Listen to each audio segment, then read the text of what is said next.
Welcome back. Tonight we're crossing borders and diving deep into the shadows of the Middle Kingdom.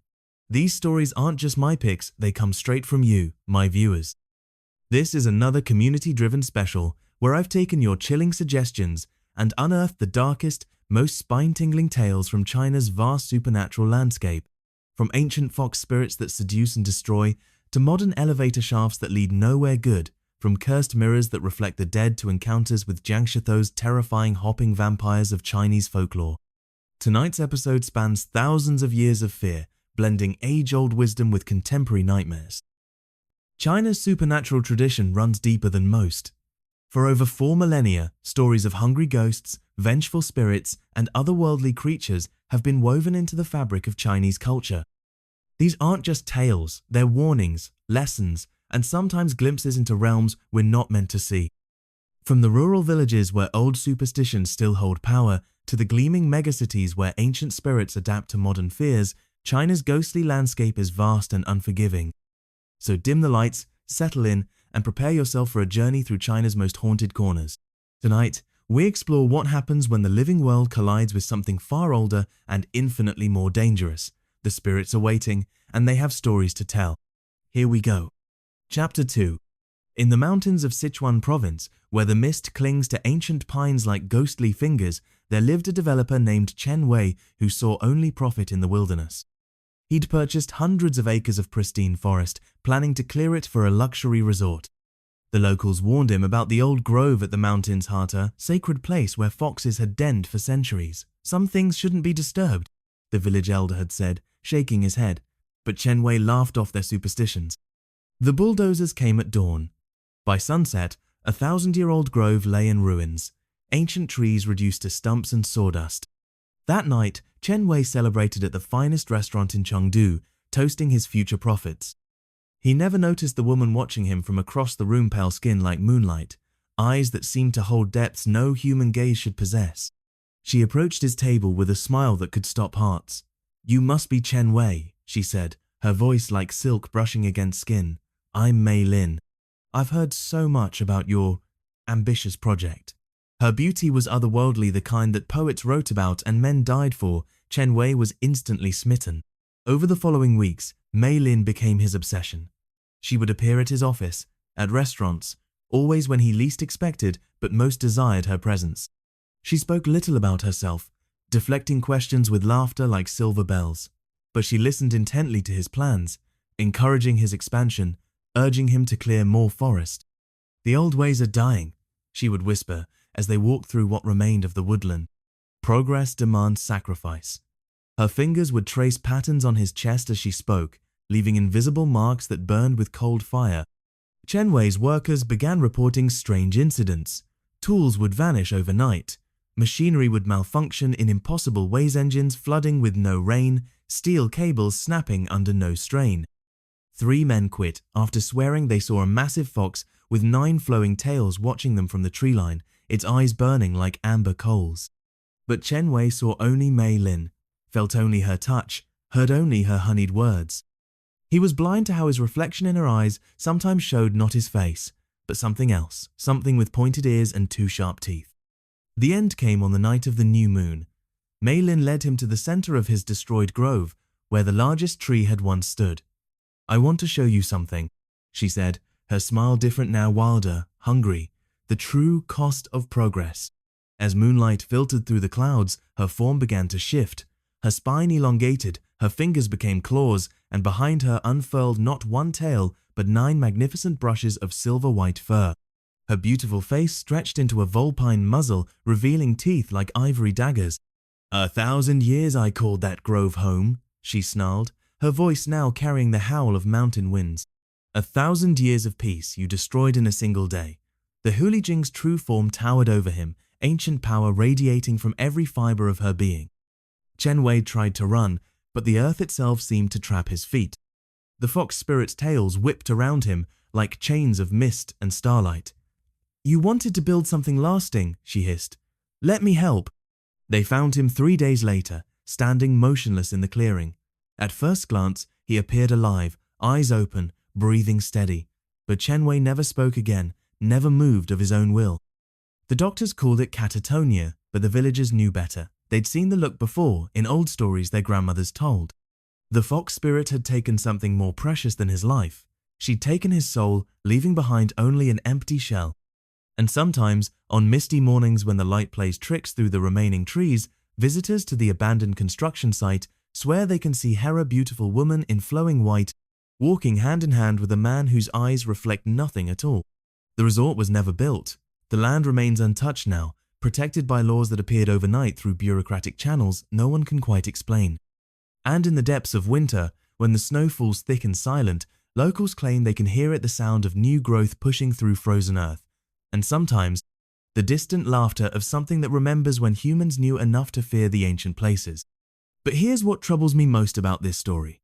Chen Wei is still alive, still standing in that clearing, day after day, year after year, neither aging nor dying, just waiting, watching. A living monument to the price of hubris and a warning that some spirits never forget and never forgive. Chapter 3. In the heart of Shanghai's financial district stands the Jinmao Tower's lesser-known tweener-gleaming 40-story office complex that most locals simply call the Cursed Building. Not because of feng shui, problems or construction accidents, but because of elevator number 3. The building officially has 39 floors. Developers deliberately skipped the 4th, 14th, 24th, and 34th floor standard practice in China, where the number 4 sounds like death in Mandarin. But elevator 3 doesn't follow these rules. Li Wei, a financial analyst working late shifts, first noticed it during overtime in 2019. I pressed 15, same as always, he told me over WeChat. But the elevator stopped on 14. The button wasn't even there when I got in. The doors opened to reveal a corridor that shouldn't exist, dim lighting, outdated wallpaper, and the overwhelming smell of incense and decay. The strange thing was, I could hear voices, Li Wei continued, conversations in dialects I didn't recognize, but they sounded old, like recordings from decades past. He quickly pressed the close button, but not before glimpsing movement in the shadows, figures in clothes that hadn't been fashionable since the Cultural Revolution. Security footage shows Li Wei's elevator stopping at floor 14 for exactly 4 minutes and 4 seconds, but the building blueprints confirm no 14th floor exists. The space between floors 13 and 15 is purely mechanical ventilation shafts and electrical conduits. Other employees began reporting similar experiences, always elevator 3, always after 10 p.m., always stopping at the non-existent 14th floor. Some claimed to see entire families crowded in the corridor, carrying suitcases and bundles as if fleeing something terrible. Others described children playing games with rules that made no sense, their laughter echoing through walls that shouldn't be there. The building management tried everything: maintenance checks, elevator replacements, even hiring a feng shui master to cleanse the shaft. Nothing worked. The ghost floor appeared sporadically, following no pattern anyone could discern, until someone discovered the building's history. The land beneath the tower was once a residential neighborhood, demolished in the 1990s. Families were relocated, but the records showed discrepancies, people who simply vanished from official documentation. The 14th floor, it seems, houses those who never properly left. The worst part, Li Wei told me, is that sometimes when the doors open, they're not looking out, they're looking directly at you, and their eyes are asking for something you can't give them. In Beijing's sprawling subway system, passengers on line 4 whisper about the woman in red. She appears most often during the last trains, when carriages empty and stations blur past in fluorescent streaks. Always alone, always beautiful, always wearing a traditional red wedding dress that seems to shimmer despite the harsh tunnel lighting.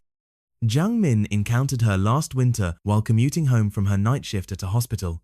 She was sitting across from me, staring out the window at the tunnel walls. Jiang Min recalled, "But here's the thing, there was nothing to see out there except darkness and cables." The woman's dress was exquisite, hand-embroidered with golden phoenixes and dragons, the kind worn by brides from wealthy families. But something was wrong with the fabric's movement. It swayed without any breeze, rippled without any motion from the train. She turned to look at me, Jiang Min continued, and that's when I saw her face clearly. She was crying, but the tears were black, and she kept touching her ring finger, which was bare. According to Chinese tradition, women who die unmarried become hungry ghosts, forever seeking the family and status they were denied in life. The red wedding dress is particularly significant. It represents not just unfulfilled marriage, but the most important ceremony of a woman's life, stolen by death. Subway workers report finding red silk threads caught on tunnel walls, always near areas where suicides occurred. Security cameras occasionally capture footage of a figure in flowing red standing on empty platforms, but the image quality degrades whenever they try to enhance it. "She's not malicious," explained Dr. Liu, a folklore researcher at Beijing University. "She's just lost. Searching for a wedding that can never happen. A life that was cut short." The subway tunnels represent transition, the space between destinations, which appeals to spirits caught between worlds. The most disturbing reports come from male passengers traveling alone. They describe feeling compelled to get off at random stations, drawn by a voice calling their name. Those who resist report the woman appearing closer with each tunnel they pass through, until she's sitting directly beside them, her cold hand reaching for theirs. At 2:47 a.m., Lin's phone buzzed with a food delivery notification. "Your order from Golden Dragon restaurant is on its way." Strange, since he hadn't ordered anything, and Golden Dragon had been demolished 6 months ago to make way for a shopping mall. 30 minutes later, his doorbell rang.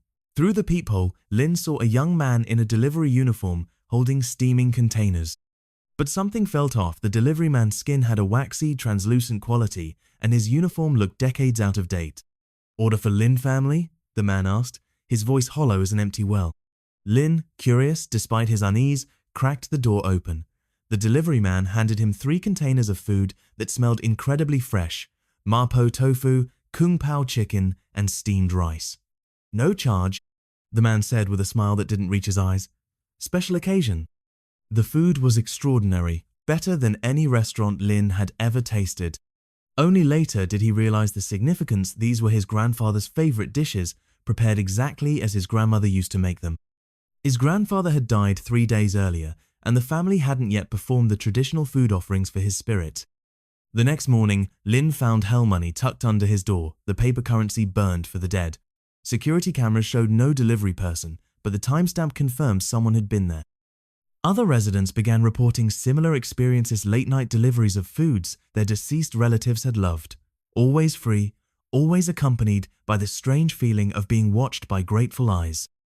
The phantom delivery service seemed to operate on spiritual economy, accepting payment in memories and providing comfort to families who'd forgotten the old ways. Modern technology, it seems, has given ancient spirits new methods of connection.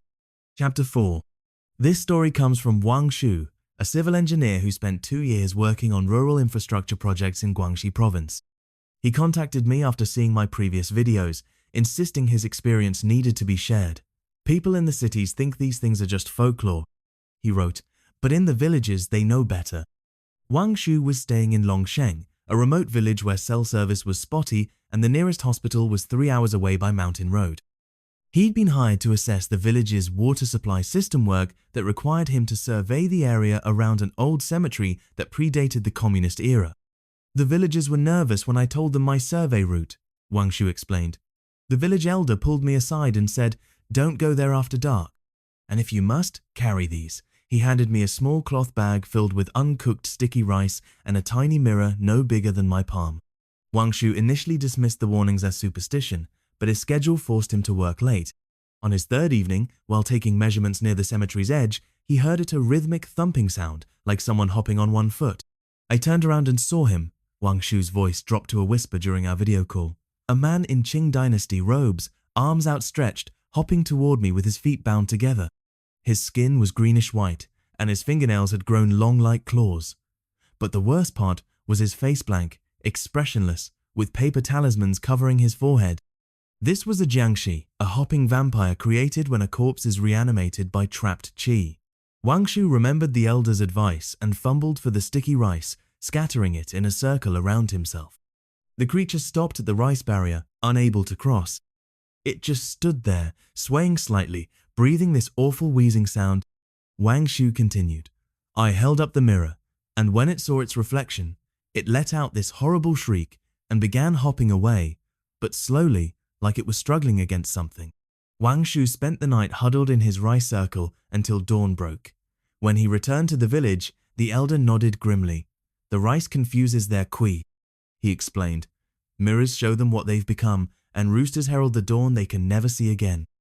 The villagers revealed that the jiangshi was likely Mr. Chen, a merchant who died during the Cultural Revolution and was buried improperly due to the political chaos. His restless spirit had been seen periodically for decades, always near the anniversary of his death. That night taught me something, Wang Shu concluded. There are forces in this world that engineering school never prepared me for. Chen Ming has worked security at Beijing's Forbidden City for 12 years. He's seen millions of tourists, survived countless late-night shifts, and learned to navigate the vast complex in complete darkness. But nothing prepared him for what happens when the last visitor leaves and the ancient palace awakens. It starts around midnight, Chen Ming told me during a rare interview. You hear them first footsteps on marble floors, the swish of silk robes, sometimes conversation in classical Chinese that I can barely understand. The Forbidden City housed 24 emperors across 5 centuries. Within its walls, countless concubines, eunuchs, and servants lived and died, many meeting violent ends due to palace intrigue. Chen Ming and his colleagues have learned which areas to avoid during their rounds. The Hall of Mental Cultivation is the worst, he explained. That's where Emperor Guangxu Diedor was murdered, depending on who you ask. The temperature drops 10 degrees when you walk through there at night, and sometimes you can hear someone crying. Chen Ming describes seeing figures in imperial robes gliding through courtyards, always just at the edge of his flashlight beam.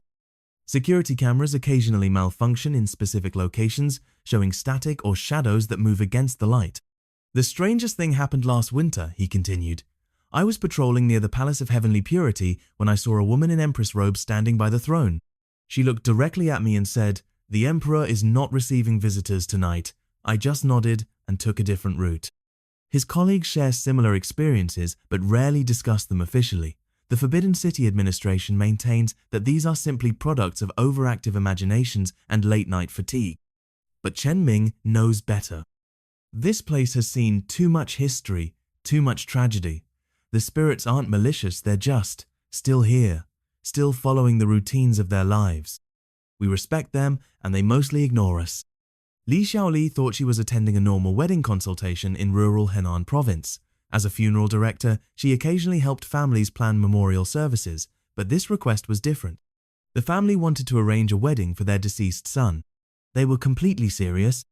Li Xiaoli recalled, the father explained that his son had died unmarried at 28 and the family was worried about his spirit being lonely in the afterlife. This was Minghungo's marriage in ancient practice, where families arrange posthumous weddings for deceased relatives. Though officially banned, it persists in rural areas where traditional beliefs run deep. They'd already identified a bride, Li Xiaoli continued. A young woman who died in a car accident 2 provinces away. Her family was desperate for the dowry money. The ceremony would involve positioning the corpses as bride and groom, complete with traditional wedding attire, offerings, and rituals. Li Xiaoli was asked to help coordinate the logistics, a request that left her deeply uncomfortable. I realized this wasn't just about honoring the dead. She explained, there's a whole underground network that facilitates these arrangements, sometimes involving recently deceased individuals whose families are financially desperate. Li Xiaoli ultimately declined to participate, but the experience opened her eyes to how ancient practices adapt to modern circumstances. Ghost marriages now involve social media negotiations, interstate body transportation, and complex financial arrangements that would be unrecognizable to practitioners from centuries past. The belief system hasn't changed, she reflected. Only the methods have evolved. These stories from China's supernatural landscape reveal something profound about human natura, eternal struggle to understand death, honor the past, and find meaning in the inexplicable. Whether we're dealing with ancient fox spirits adapting to urban development or jiangshi hopping through rural graveyards, the core fears and hopes remain unchanged across millennia. China's ghost stories aren't just entertainment, they're cultural DNA, passing down wisdom about respect, consequence, and the thin boundaries between worlds. In a rapidly modernizing nation, these tales serve as bridges between past and present, reminding us that some truths transcend technology. What stories haunt your homeland? Drop your suggestions in the comments below. Until next time, remember the spirits are always listening, whether you believe in them or not. Sweet dreams.